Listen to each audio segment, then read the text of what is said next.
પુણા વિસ્તારમાં ગેરકાયદેસર ઇન્ડસ્ટ્રીયલ બાંધકામોને પગલે સ્થાનિકોમાં ભારે હાલાકીનો સામનો કરવો પડી રહ્યો છે।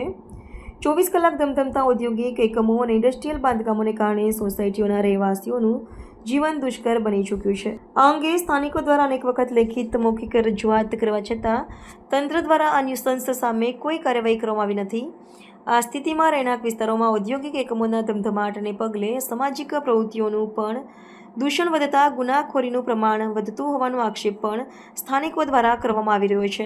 રહેણાંક વિસ્તારોમાં ઔદ્યોગિક એકમો અને ગેરકાયદેસર ઇન્ડસ્ટ્રીયલ બાંધકામ દૂર કરવા અંગે રજૂઆત કરવા છતાં કોઈ કાર્યવાહી ન થતાં આજરોજ પુણા તળાવ ખાતે કોંગ્રેસી નેતાઓ દ્વારા ઔદ્યોગિક બાંધકામો હટાવો પુણા બચાવોની માંગ સાથે ધરણા પ્રદર્શનો યોજવામાં આવ્યા હતા।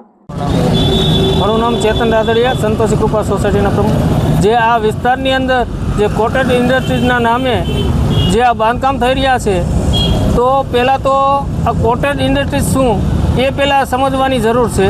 કારણ કે કોટેજના નામે અત્યારે મશીનરી બધું તો એ અહીંયા ચાલે છે। તો કારણ કે સૌ પ્રથમ વાત કરીએ તો કારણ કે અહીંયા રાતના અને ધંધા ચાલતા હોય છે, અહીંયા બાજુમાં સ્કૂલો છે, તો બાળકો અને મહિલાઓ અહીંથી અવારનવાર નીકળતા હોય છે, તો ત્યારે અહીંયા ગેરપ્રવૃત્તિઓ પણ એટલી થતી હોય છે। કારણ કે ખાતાની અંદર રાતે પહેલાં કારીગરોને બધા હોય છે, દારૂ પીને નશામાં ધૂત હોય અને ગમે તે વસ્તુ કરે। હજી આપણે જોઈએ કે લસકાણાની અંદર કાલે તે જે બનાવ બન્યો એવા બનાવ ન બને એના માટેનો આ અમારો ધરણાનો કાર્યક્રમ છે। મારું નામ સુરેશભાઈ સુહાગિયા, પ્રમુખ શાંતિ નિકેતન સોસાયટી પૂણાગામ। આજરોજ અહીંયા પૂણાગામ તળાવ ખાતે અમારો જે ગેરકાયદેસર બાંધકામો થઈ રહ્યા છે, ઇન્ડસ્ટ્રીયલ બાંધકામો થઈ રહ્યા છે, એ હટાવો અને પૂણા બચાવોની માંગ સાથેનો આ ધરણા પ્રદર્શનનો કાર્યક્રમ રાખવામાં આવેલો છે। કારણ કે આ વિસ્તારની અંદર જે પ્રમાણે ગેરકાયદેસર રીતે ઇન્ડસ્ટ્રીયલ બાંધકામો થઈ રહ્યા છે, તેના કારણે આ સમાજની વ્યવસ્થા ખોરવાઈ રહી છે, અસામાજિક તત્વોનો ત્રાસ વધી રહ્યો છે, ડ્રગ્સ દારૂ જેવા દૂષણો વધી રહ્યા છે, તેમજ સૌથી મોટો ટ્રાફિકનો જે મોટો મુદ્દો છે, ટ્રાફિક વધી રહી છે। કેમ કે આડેધડ બેફામ રીતે વાહનો અંકારવામાં આવી રહ્યા છે અને રોડ ઉપર પાર્કિંગ કરવામાં આવી રહ્યા છે, તેના કારણે લોકોને આ વિસ્તારના લોકોને ખૂબ મોટો ત્રાસ ભોગવવો પડી રહ્યો છે। આ જે ગેરકાયદેસર બાંધકામો છે એની તંત્રને નીચેથી લઈને ઉપર સુધી તમામ જગ્યાએ રજૂઆતો કરવા છતાં પણ કોઈ કાર્યવાહી કરવામાં નથી આવતી।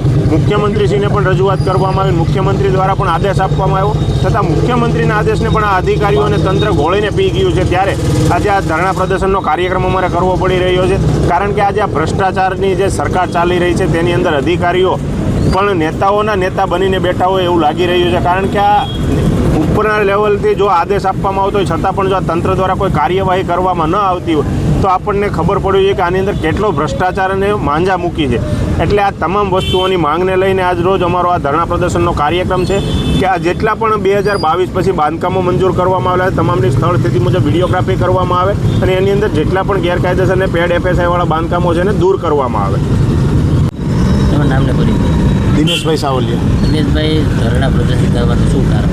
આજરોજ અમારા 2 કલાકના પ્રતિક ધરણા હતા। આ ધરણા કરવા માટેની એટલે જરૂર પડી કે પૂણા, સારોલી હોય, સણિયા હોય સહિતના વિસ્તારની અંદર જે કોટેજ ઇન્ડસ્ટ્રીયલના નામે જે ઇન્ડસ્ટ્રીયલે માજા મૂકી છે, ગેરકાયદેસર રીતે પરમિશનની વિરુદ્ધ બાંધકામ કરવામાં આવે છે।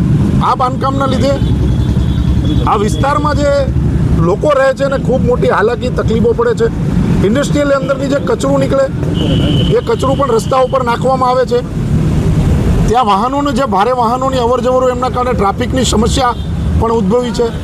સાથે સાથે આજુબાજુમાં જે સ્કૂલો આવેલી છે એ બાળકોને ભણવામાં પણ તકલીફો થઈ રહી છે। અહીંયા સુરત મહાનગરપાલિકાની સુમન સ્કૂલ બની રહી છે।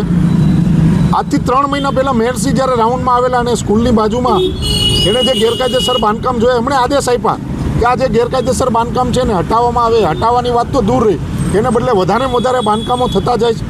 એટલે જે આ સુરત મહાનગરપાલિકાના પ્રથમ નાગરિક એવા મેયરશ્રીના આદેશને પણ જો આ તંત્ર ઘોળીને પી જતું હોય તો કેટલા વ્યાપક પ્રમાણમાં ભ્રષ્ટાચાર થયો હોય છે એ આપણે પણ જોઈ શકીએ છીએ અને જાણી શકીએ છીએ।